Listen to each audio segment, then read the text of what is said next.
A friend or longtime coworker simply stopped reaching out. There was no big fight, no slammed doors, no angry messages about old resentments.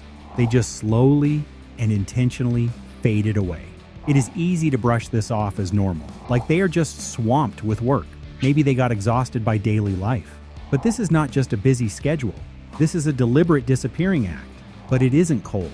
It's actually a survival strategy, a deep psychological survival strategy. We are watching an entire generation pull back. They are actively choosing to shrink their social circles. They walk away from people they have known forever. We cannot just call them antisocial or rude. We must look at how they actually grew up. We must see the massive stress they carry today, because they have finally decided their peace of mind matters most. Think back to the childhoods of this generation. Many learned how to survive early on. They were the classic latchkey kids of their time. Dual income and single-parent families were becoming much more common. Every afternoon they locked the door behind them. They stayed out of trouble until the adults returned. Research looks closely at these latchkey children. Spending after-school hours alone helped build independence. It taught them a strong sense of responsibility, but it also left them dealing with hidden fears. Many dealt with profound feelings of deep loneliness. You learn a lot in a quiet, empty house. You learn that you alone must manage your distress. You focus strictly on what you can actually control. Over 30 years, that survival trick hardens. It becomes a permanent way of moving through life. When life gets painful, their instinct is to hide. They rarely ask for a hand or seek help. In psychology, this brings up avoidant attachment.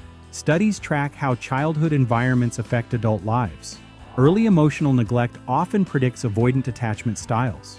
Avoidant attachment means you subconsciously distrust relying on others.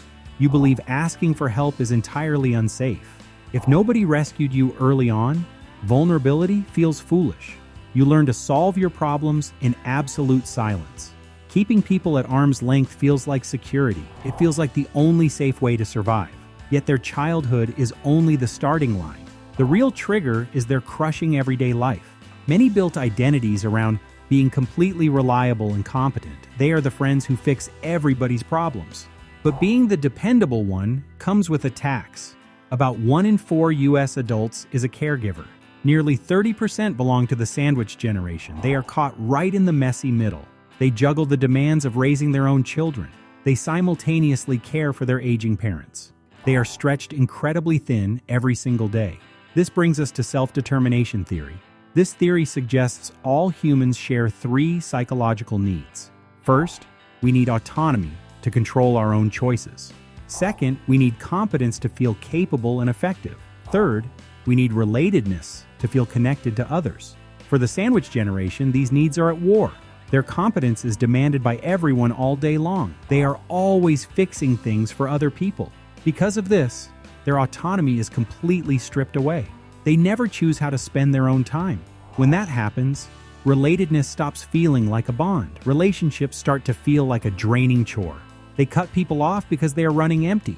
When every text is a demand, being alone helps. Solitude stops feeling lonely and starts feeling like sanctuary. There is also a major mental shift in midlife. As you get older, your view of time changes. This is where socio-emotional selectivity theory comes into play. This theory explains what happens as time feels limited. People naturally start to shrink their social networks. They focus their energy on emotionally meaningful relationships. This pruning process is completely natural and very healthy. Our networks grow fast when we are young, but they almost always get smaller as we age. We simply stop wasting time on peripheral ties. Gen Xers are doing this with ruthless efficiency. They are looking at their finite energy right now. They drop relationships that require them to fake smiles. This natural urge to clear clutter is colliding hard. We are living through a massive friendship recession. Surveys show half of Americans have few close friends. 12% admit they have no close friends at all. Having huge social circles is a thing of the past. The number of people with 10 friends has dropped. Men are feeling this cultural shift especially hard. Men lacking any close friends jumped 5-fold since 1990. This generation naturally wants to shrink their circle, but they live where making new friends is hard. The result is a world that gets very small. Sometimes cutting ties is not just a gentle fade. Sometimes it is a very hard and necessary break. We must talk about highly toxic family dynamics. Recent studies on family estrangement show immense hidden pain.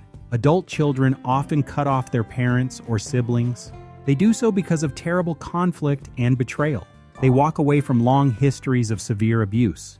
They escape addiction and a lack of emotional safety. For decades, these individuals were pressured to keep peace. They were told to swallow their anger for family. Now in midlife, they are finally done pretending.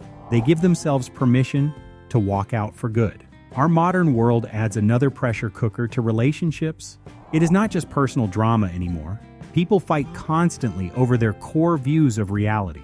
A recent study coined the term political breakup. Over a third of Americans ended relationships over politics. They have lost friends and close family members.